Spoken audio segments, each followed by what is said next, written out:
The following is a special presentation of Tony Curry Radio.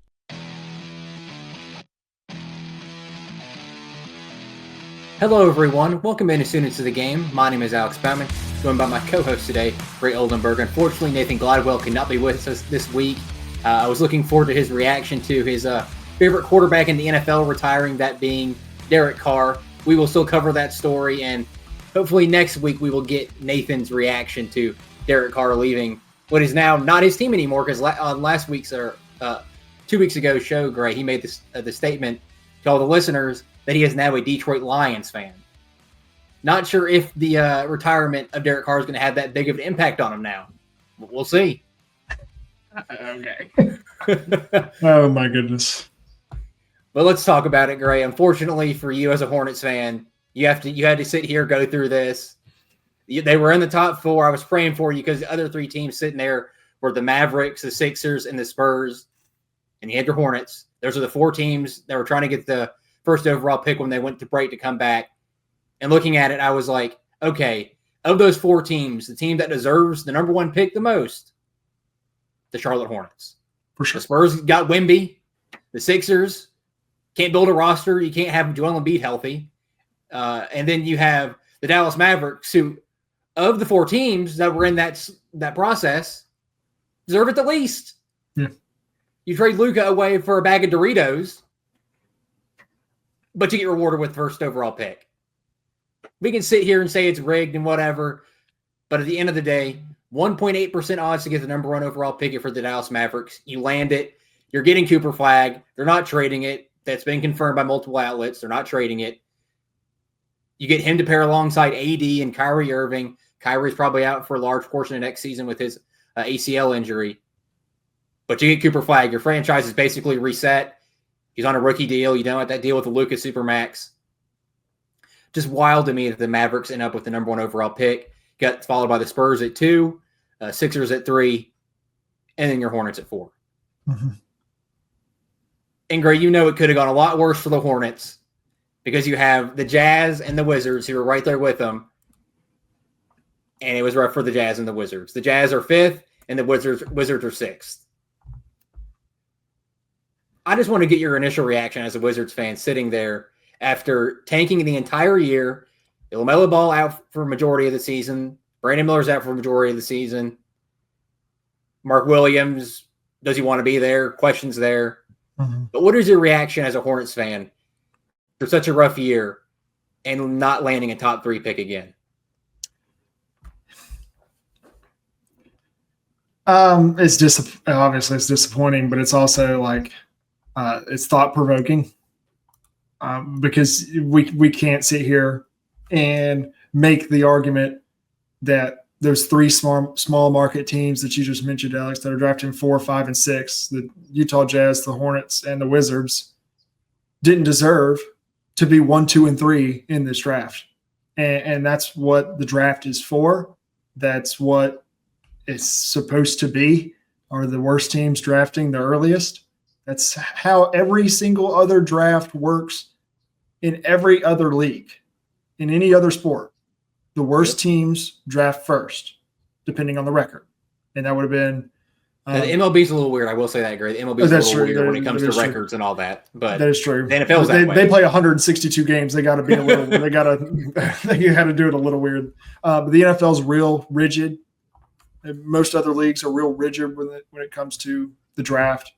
But the NBA has this draft lottery, and it's all just a money pool game because not only is this another ceremony for TV ratings that they can do, but it also it gets it to where they can kind of skew it and push it towards ratings. I'm not going to sit here and say it's rigged just because the Hornets didn't get it. I'm not going to sit here saying it's rigged because the Jazz and the Wizards didn't get it either. But I am going to sit here and say this is thought-provoking because you look at all the trends. Like you trade away this, you get the number one pick the year after. I know you've seen those posts, Alex. I've seen them. I'm on Twitter. This is so it's extremely thought provoking. And then we're thinking about this year specifically the number one overall pick, landing a generational talent type of player, a Cooper Flagg, to come and join your franchise. And the team that not only traded away their superstar this offseason had 1.8 odds to win the number one pick. And they were in the finals 2 years ago. And now they're picking number one overall after completely, I mean, that's the easiest rebuild ever. Like you couldn't do that. You couldn't do that on, exactly. You couldn't do that on NBA 2K. You couldn't make it up that easy. And then you mentioned the 4 teams that were in the top 4 and thinking about which team deserved it more. I think it's the Spurs got Wembanyama. They have the reigning rookie of the year, Stephon Castle. They got De'Aaron Fox. They didn't need it. They didn't deserve it. The Sixers, they got Joel Embiid. You said it best. They can't build a roster around him to save his life. Goodness gracious, and he can't stay healthy. That team doesn't deserve it. And I just named every reason why the Mavericks didn't. I think the NBA lottery should be executed. Completely done away with. Because it does it does show how the NBA pushes their ratings towards the higher market teams. And that's fine. It's a business. That's how they make their money, and that's completely fine. But we can't sit here and act like it's not fair for everybody else at that point. Like I'll still watch it because sometimes it's good basketball, sometimes it's really poor basketball. And sometimes I like the people in it, sometimes I hate the people in it, and I can choose where to watch it. But obviously they're pushing towards the bigger markets, and that's completely fine. But don't say you're a league of fairness at that point. Just go like, this is how we run things because this is how we run our business, and that's completely fine. They can choose how to run their business however they want. But come on, what they've done to the small market teams is ridiculous. And I'm not even talking about just the Hornets or just the Wizards or the Jazz. I mean, but even small market teams that have had success in recent years. Just look at in the past, look at their transactions, not just in free agency, but missing on guys, but in the draft, where they land the picks, that sort of things. Like go back and look at the Raptors history. Go back and look at the Pacers history. Even though they're in the conference finals right now, they've done that because of their success, not because they were handed it to them, just like the Mavericks are, or the Lakers. Like, what in the world? So it really shows, and you really learn to appreciate these small market franchises that have success. Like the Pacers. I'll be rooting for the Pacers from now on in the NBA playoffs, by the way, because they are by far the smallest market yet. And Minnesota is not a very big market either. And look at their success. They did really well drafting. They were able to make some trades to get some really good pieces into that team. And now they're in the conference finals. That's how you got to do it, not it handed to you. The lottery has to be fixed in the sense where you can't have the top 14 teams all put into a drawing and whoever gets it gets it. Because as we've seen, easy to make it look rigged. I'm not going to sit here and say it's rigged because I have no proof of it. But it's easy to make the appearance that it looks rigged. And this year is one of the biggest ones. LeBron back in 2003, pretty obvious. Patrick Ewing back when he was drafted, pretty obvious. Yeah. If you're going to be the NBA and you're going to be a league that you want to have be watched and tuned into where every team can compete, or at least a large majority of them can compete, the NBA lottery has to be reworked, whether it's the top 3 teams are put into a small lottery, top 5 teams are put into a lottery. The 14-team pool is just way too big and way too easy for a team like the Dallas Mavericks, who had a 1.8% chance to get it, to land it. And last year, the Hawks got it with under a 3% chance to get the number 1 overall pick too. So it's back-to-back years of the top 3 teams not even landing a top 3 pick. There's no way those teams can feasibly build their roster up, continually getting shafted in the draft lottery. Yeah. Now you might get lucky and get a pick at 4, 5, or 6, but is it going to be a franchise-altering player? I would say about 60, 70% of the time, maybe even more, you're likely not getting that franchise-altering player at 4, 5, and 6. It's hard. Draft class, there's talent, but there's a lot of busts. We've seen it in years past. Teams reach on a player that they think can be really good, and he's a bust. And it happens in the number 1 overall pick too. But when you have these draft classes that we've had in the past few years, Wembanyama, Flag, now, I mean, go on and on. It's clear these players are franchise-altering players that can transform it and make you compete for a playoff spot in just their first or second year. If you build around them properly, that's a huge thing. But the NBA lottery has to change if you want to make the NBA watchable again. And I want to ask this question to you, Gray, because Charles Barkley has talked about it ad nauseum on NBA TNT. Mm-hmm. Why is the NBA not as watchable as it once was? Well, I think it all started with the rise of Golden State and the turn of them from the Splash Brothers into a super team. Because then you saw the push of the super team. Because the only other super team we've seen before then, really, I mean, to be honest, I mean, you could argue the Celtics in the late 2000s years was a super team, but they didn't all go there one year. Is Miami in the early 2010s. So that's where it started. And then the over push, I'd say the game has changed. The game is different than it is in college, or when you roll the balls out and pick up, or when you go to a high school game, or that sort of thing. The game is different because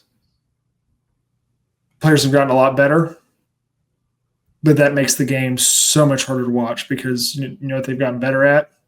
Shooting threes. Then that's how you win in this league is really good 3-point shooting. So that's where everybody's going towards.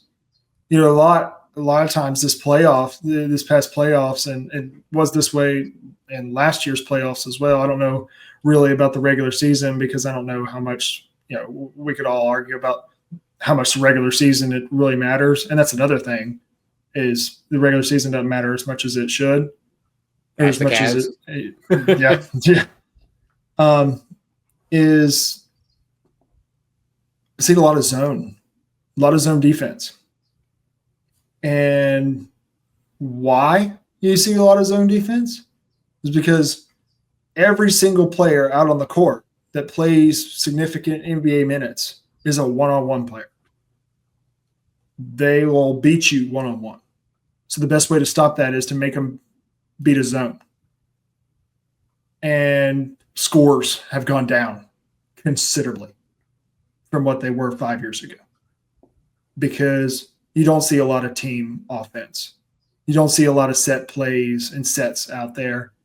You don't see a lot of motion offense. You see that from a few teams, but you see a lot of standing, standing in the corner, walking up and down, not a lot of transition anymore, unless it's just a breakaway, which that's not transition. So I think the game has changed. I think that's a major aspect of it, but and I wouldn't normally say this, but I think the the NBA players trying to be more than just an NBA player has also hurt the league. I think it's hurt a little bit of the vision of the league. When I think of NFL players, for example, I think of, how good they are or how bad they are, this game versus this game, or this play versus this play, their position, who's better at them at their position, who's worse at them at the position, how long are they going to play there? It's becoming that the NBA, you think more about, well, what has that guy said recently? Like, I don't care. I want to, how many points did he score? Or did his team win? What's his win percentage? What's his plus minus right now? And it's really gotten to, well, what did he say in this interview? Or what did he say to this person? Or where did this fight happen? Clicks. All it is. It's all about clicks. It's all about clicks. You can ask Colorado fans right now, Colorado football fans right now. It's all about clicks, huh? How's that working for you? And I think that's kind of also another aspect. It's why the NBA is, it used to be dominating this country and really the world in popularity. And now it's just straight downhill. It's straight downhill. The NFL has overtaken it. The MLB is close to overtaking it. I would say the NHL has risen extreme to new heights and is close to overtaking it in popularity. Golf 100%. The PGA and Live, 100%. So it's just, and if you're just going to keep seeing the same things, just a bunch of standing and a bunch of 3-point shooting and a bunch of stat patters and a bunch of foul baiters in the NBA. And I don't even hear about that, but I hear about what he said after the game. It makes me not want to watch it. It makes me not want to follow it. And you plug that into what we've been talking about with the draft lottery and how we're not saying it's rigged, but you can see how they're pushing towards the ratings. I mean, it's exactly how they're running their business. It's all about the clicks. It's all about the ratings. It's all about what we see on TV. It's all about the impressions. It's all about the likes and the retweets and the subscribers. That's I can say the exact opposite about almost every other professional league in this country. The NFL, it's about who wins the Super Bowl. NHL, it's about who wins the Stanley Cup. All right, who's going to win each of these 4 majors this season in golf? And why? They can go on and do their interviews and do their media stuff. Okay, that's great. I want to see them perform. I don't care what they said. And this is not a political statement here, but it's LeBron got all mad about the quote unquote shut up and dribble statement from a couple of years ago. That's kind of what we want you to do, because that's what you're best at. And that's why you're getting paid all this money to do that. So why don't we do that? Another portion of the NBA, it's right. People are saying the ratings are going up. Adam Silver in the NBA released that our numbers are up, ratings are up, and all that stuff. Do I believe that? I don't know. But you look at it. Even though you have more viewers, doesn't mean your product's great. You can have millions of viewers, and they could all be haters and not like your product. Yeah, it's easy. Hate watching is a thing. Yeah. It's a thing in this country now and around the world. Not saying the NBA has a million hate watchers, but it's hard to quantify the amount of people that are watching it because they enjoy the product, watching it because they enjoy certain players, watching it because they are watching a storyline, watching it because they're trying to see if something happens, like with Draymond Green and his antics on the court. Yeah. They're not always watching it because the product's what it used to be and it's great. Yep. And talking about the product, league has gone soft. Older players talk about it. Fouls are terrible. Foul baiting, they foul bait because they know the whistles. Yep. They're going to get the whistles because the refs are so tight about it. And the refs themselves, horrible. Horrible. It's watching a ref show every night. And not all refs have the same problem. But there is refs out there that suck, shouldn't have a job. They're terrible at their job. There's numerous times this year where you can pick out different times where players were ejected or given technical fouls for doing the most minute things. Yeah. If Michael Jordan or Larry Bird or Magic Johnson would have played in this NBA, they'd be in prison somewhere for what they did on the court. Yeah. The bad boys, the bad boy Pistons, yeah. I mean, they'd be on murder trial Yeah. for what they did on the basketball court. The product has gone down drastically, and Adam Silver in his whatever he's doing has made it no better. The All-Star Weekend, flop after flop, he's acknowledged it. He has ruined All-Star Weekend under his leadership. I don't get it. So trying to get away from negative here, Greg. Let's talk about maybe some positives and what. Let's talk about the top 4 teams can do in the lottery. The Mavericks, we know they're going to go Cooper Flag. Yep. But the Spurs, the Sixers, and the Hornets. What do you think the Spurs, Sixers, and Hornets need to do with their picks? Do they draft them? Who do they draft if they do that?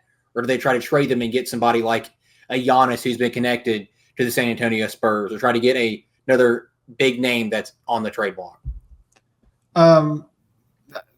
First, speaking on the Spurs, who have the 2nd overall pick, I think the Spurs should trade it.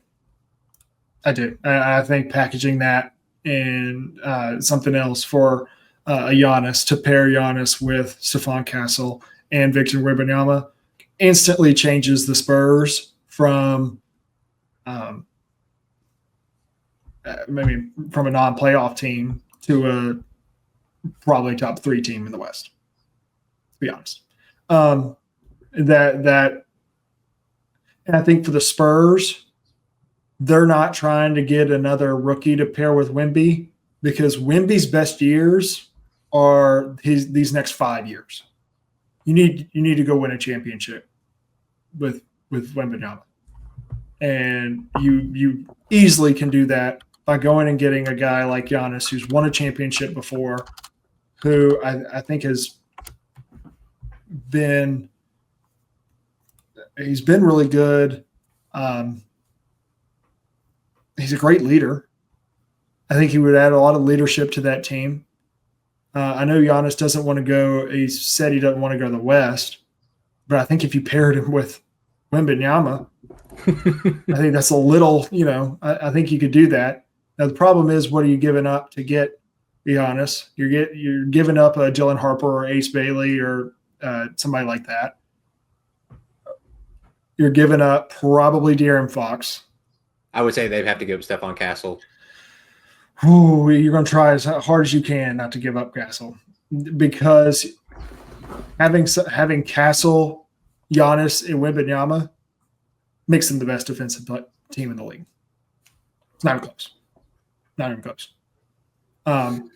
The one thing I would worry about with adding Giannis to pair with Wembanyama is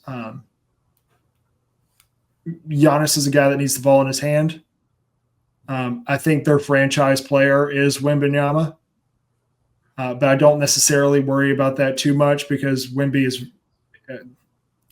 can do anything with basketball, really from anywhere. So I'm not super worried about that. I think that kind of trade makes them a top team in the West, and to go ahead and start competing for championships, especially with a new head coach next year. Bringing a guy like Giannis in for a leader instead of bringing in a rookie, that's a game changer. Now, for the 76ers and for the Charlotte Hornets, I think you need to pick best available here. I think you need to add whatever you can to the roster that you've got. For the 76ers, if that means a Trey Johnson, if that means an Ace Bailey, if that means a Dylan Harper, if he's there, if that's a VJ Edgecombe, then you go with it. And I think the Hornets are in the same boat. I don't think either of these teams right now should be drafting for fit. I don't think either of those teams – I don't think the Wizards or the Jazz are either. The Spurs are. I think if they were to keep their pick, I think they're drafting Dylan Harper because I think that's a fantastic fit for them. But he's also the second best available in this draft, in my opinion. But I think the Hornets and the 76ers just need to draft whoever is there, whoever they feel like they can come in and help their team the most. With the Hornets, I think the least fit possible kind of player, but possibly the best available at the time if the 76ers don't draft him, will be Ace Bailey. He's going to be the best available at 4 if he's there. But wouldn't necessarily that fits with what the Hornets want to do. He's very similar to a Miles Bridges. Extremely athletic, a little longer than Miles Bridges. Everybody said he was 6'10". Rutgers had him listed as 6'10", but he turns out he's 6'7.5". Just a bunch of liars. But he plays above the rim, so he does look like he's 6'10", but he's extremely raw of a prospect. But he's got the most potential, so he's going to be the best available there. VJ Edgecombe from Baylor, and Trey Johnson from Texas, and Colin Knippel from Duke will probably be the bigger fits there.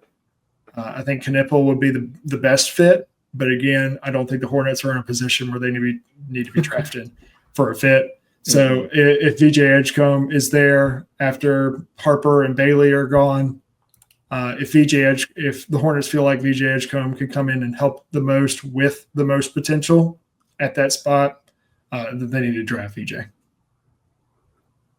For me, you look at the Spurs.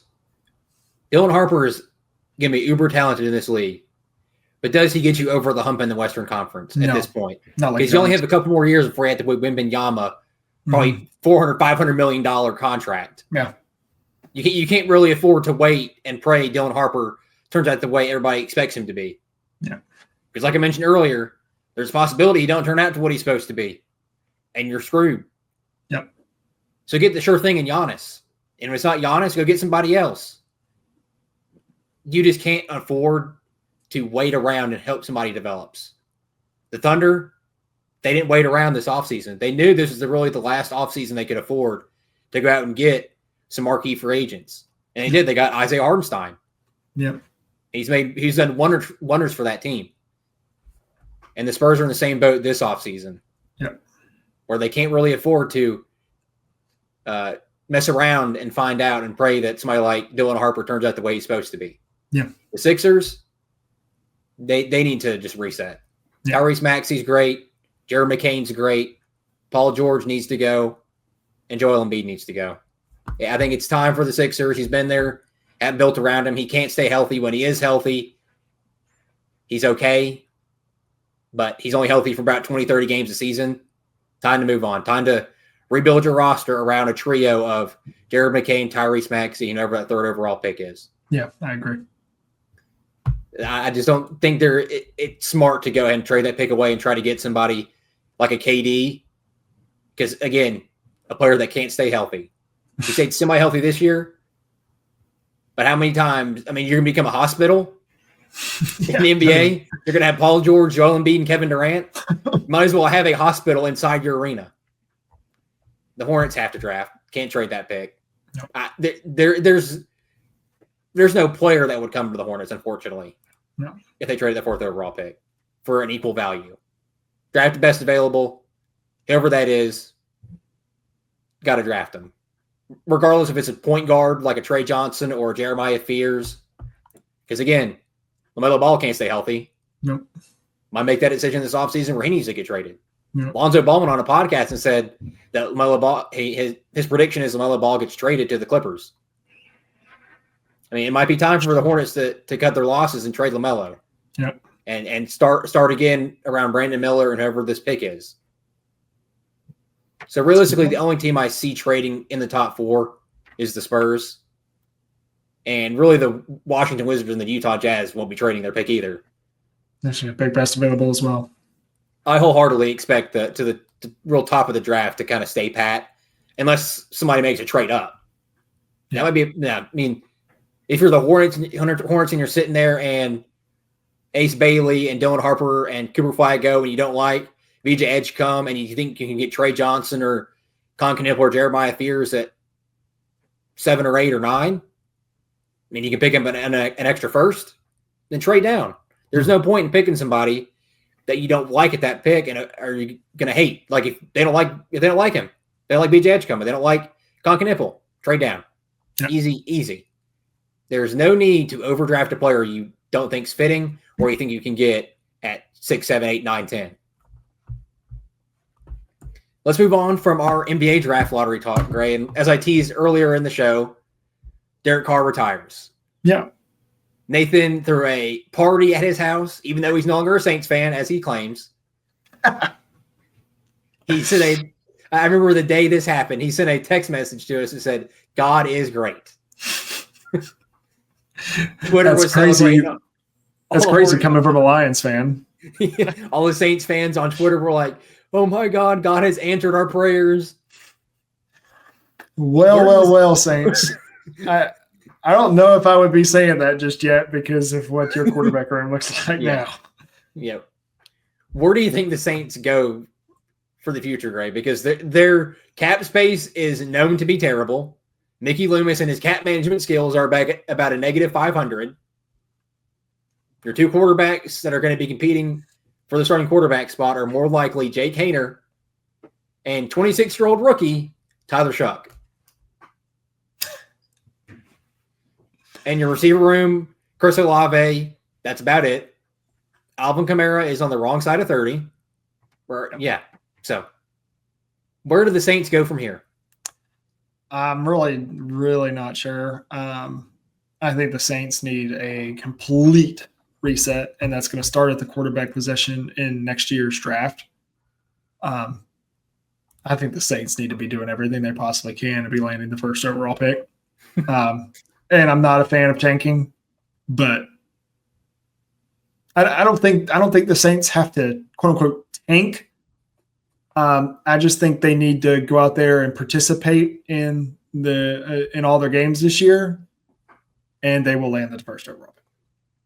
Because as Nathan would say if he was here, as Nathan would say if he were here, they'd figure out a way to mess that up too. That's true. They figure out they'll win one or two games and end up with like 6th or 7th pick. No, they would either trade it or they would draft a player that shouldn't be drafted first overall. I don't really know where the Saints go because just like you mentioned, Alex, they are not good. Mickey Loomis is not a good drafter, as we've seen. But they're also very, very bad when it comes to acquiring talent through free agency, and not just saying like the players that they get don't turn out to be good on the Saints, but they're acquiring the wrong positions of need.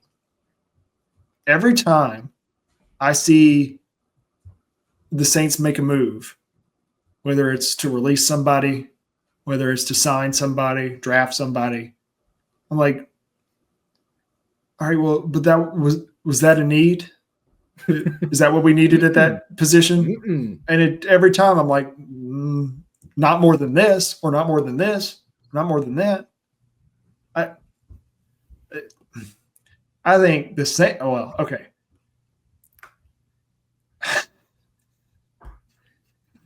I think the Saints are in a very, very bad position. Not just for the next few years, but as long as Mickey Loomis is there. Because just like I just said, they don't do the things to rebuild. The things you got to do well to rebuild a roster like the Saints is you got to draft well and you got to acquire young talent at key positions. They've not proven to me at all that they can do that. Not since Drew Brees was there. And I continue to think they just won't do that until I get proven otherwise. And there's a reason Nathan is quote unquote a Lions fan now, is because this wasn't just this offseason. This wasn't just the past 2 years. This has been a while now. This has been a long time coming. I will say good for Derek Carr. Derek Carr had a great career in the NFL, especially with the Raiders when he was over there. He's a fantastic guy. We talked all when we were talking about the NBA. We talked all about I don't care about what you got to say, that sort of thing. But some of these guys are really turn out to be fantastic people. Derek Carr, everything you hear about him, he's a fantastic human being. Good for him, and excited to see what he does next. But man, the Saints in that quarterback room, woo. It's hard for me to look at the New Orleans Saints schedule this year and find 2 wins. It really is. It really is because Derek Carr is gone. That was their experience at quarterback. Derek Carr wasn't great, but Derek Carr was the least experienced. Best quarterback on the roster. For sure. It's a pretty low bar, though. Chris Olave, who's going to get the ball to him? A great player, but who's going to get the ball to him? He also has a lot of concussions. Alvin Kamara, just like you said, wrong side of 30. That's perfect. Getting older. That defense is I could say, like, there's this hole in this defense. There's this hole in this defense. Now, the Saints are just one big, massive black hole on defense. And it's bad. It's bad. Ever since losing Marshawn Lattimore, oh my gosh. That's just bad. It's bad talent acquisition. It's bad drafting. It's bad free agency. It's poor. Piss poor. They're the worst team in that horrible division. And it really is hard for me to find 2 wins. I'd be lucky. They predicting right now 1-16. 1-16. And the first overall pick. That they'd mess up. That's where they start. That's where you got to start. You know how I mentioned if you're the Hornets or you're somebody else in that top range of draft picks, don't overdraft a player you don't like. Yeah.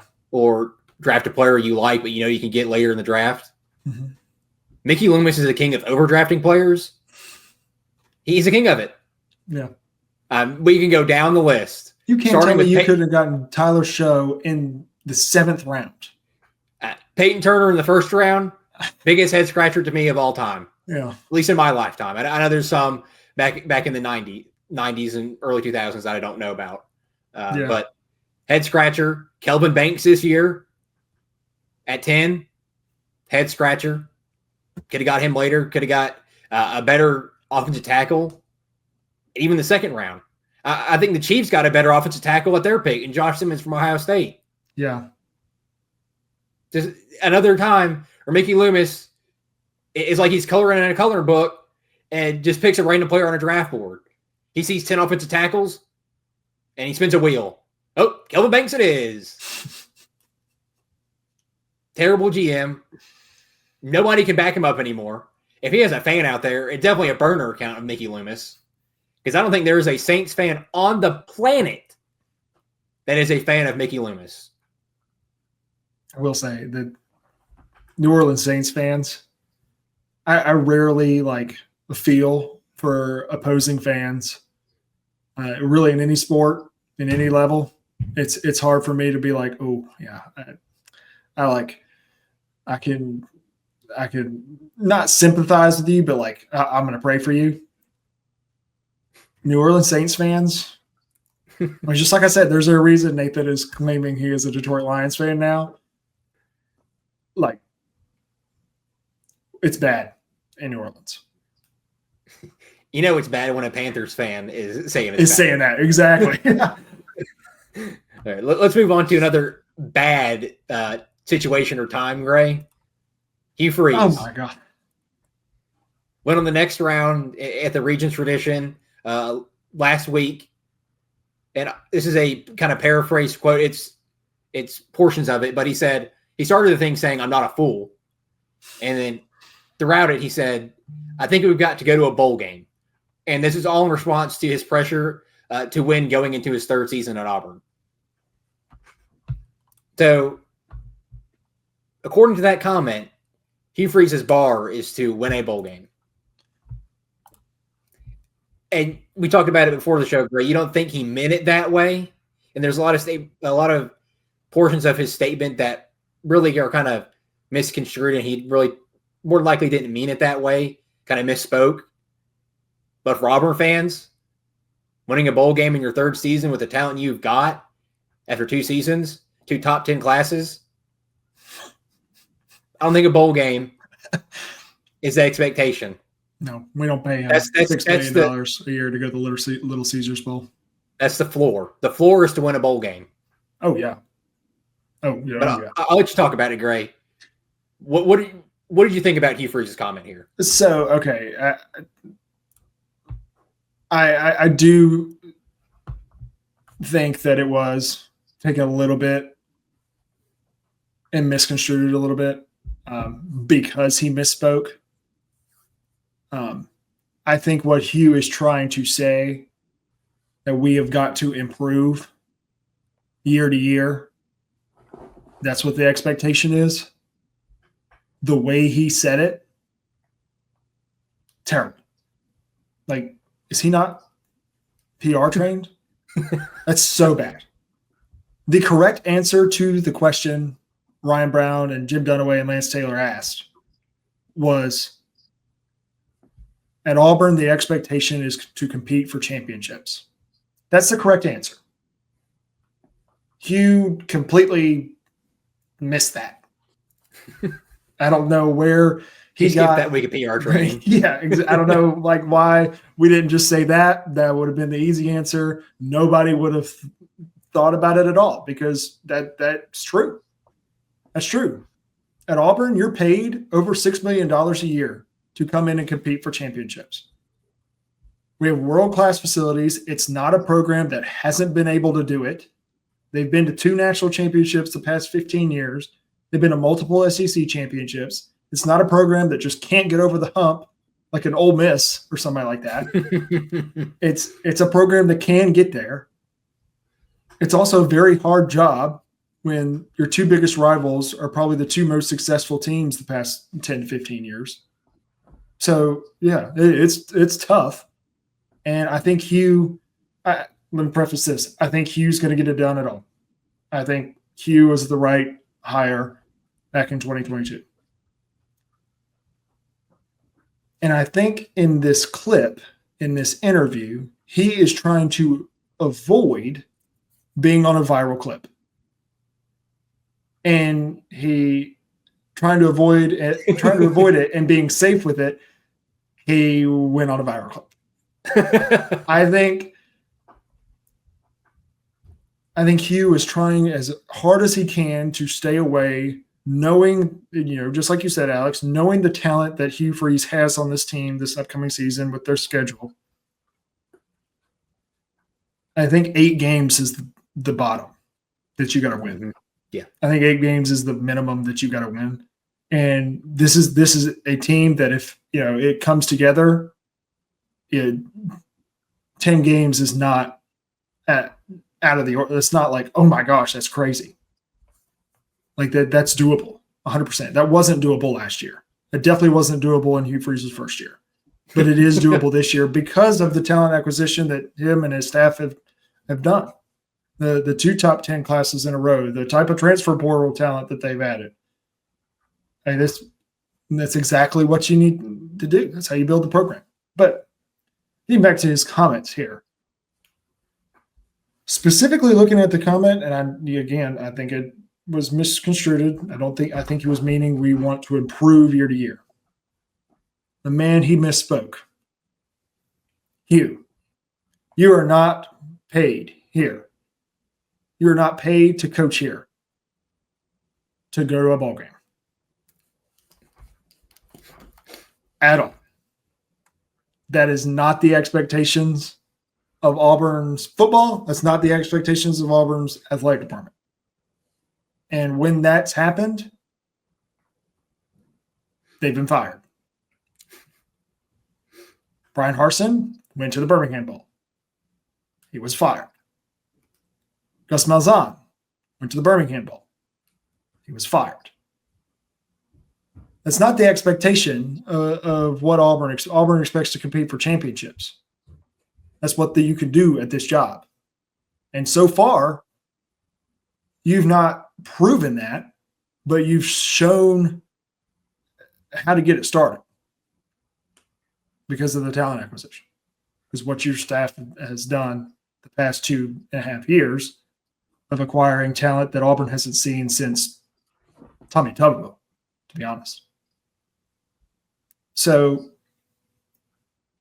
again, I think he is trying his absolute hardest not to end up on a viral clip of him saying, yeah, I think we can go in and win 10 games, because that would have been worse if he would have said that and Auburn goes 7-5 this year, or even 8-4. It's like, well, 8-4 is probably where I'm going to lean towards the record being.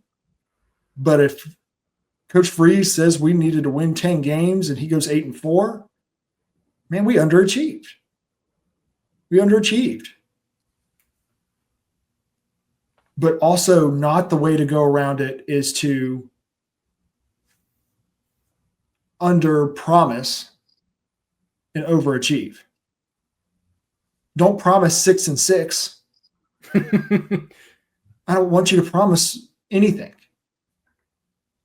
I want you to go out there and prove it. Now, winning cures everything. Hugh Freeze goes out there and wins 9 games this year. We won't remember this comment at all because everything will be cured. Because Auburn will be back to where they were, 10 years ago, 15 years ago, 20 years ago. But these specific comments and the way that he said it, that is not right. That is not the expectation for the fans. That's not what we expect. Because again, if you go 6-6, you will be fired. 7-5, and you're going to have conversations. I don't think he should be fired as of right now if he goes 7-5. But also, I'm thinking like those 5 losses, those are close losses. You're competing. You're not getting you run out of the building. You're not losing to teams that you shouldn't lose to. 8-4 is the floor where you need to be at to keep this thing going. And look, I think he gets it done. I think Auburn goes 9-3 this season. I'm going to eat those words because I really should be saying Auburn's going 4-8 because that's when we do better, is when I don't think we're going to do good. So my prediction right before the Baylor game that Friday night will be 4-8. But right now I'm going to be real. I think Auburn does go 9-3 this season, with wins either with 1-1 against the Alabama and Georgias. I think Auburn wins one of those games. Both home games, both Georgia and Alabama with new quarterbacks. You should win one of those games. And you got the talent now to compete with them. So why are we putting the expectation of 6-6 in these comments? Again, I think he was trying to avoid saying, we need to go in there, we need to compete for an SEC title, we need to go win the SEC title, we need to win 10 games. And then when he wins 9 or 8 games, that seems like an underachievement. I think he's trying to avoid that at all costs. But while doing that, he set Auburn fans' expectations at 6-6 or at going to a bowl game. You going to a bowl game does not mean anything to Auburn fans, I promise you. I know you know this, but going to a bowl game does not matter at all. I don't care if you go to a bowl game. This isn't the college ball playoff. I would, yes, I would much rather, or 5-7 and 6-6 are not that far apart just because 6-6 is a bowl game. It doesn't matter. Don't care. That's about the same. That's one game. But 8-4 and 9-3 is a bigger difference. 8-4 and 7-5, that's a bigger difference. So you get into the higher win totals, it changes. Man, that wasn't the way to say that at all. At all. It was bad. I saw that and I was like, a bowl game? A bowl game with a top 2 receiving core in the SEC, 2 5-star quarterbacks, the best Auburn offensive line since 2017, and probably a top 10 pick at edge, and some really good NFL corners as well, with a former head coach, defensive coordinator. 6-6 is the floor, dude. It's not, no, 8-4 is the floor. 6-6 is bye. I don't know what was worse, Gray. The comments that Hugh Freeze made or Nate Oates' swing at the Regions tradition. Oh, that was bad. Yeah, that was bad too. But that's all the time we have for today. Thank you for listening and watching, students of the game.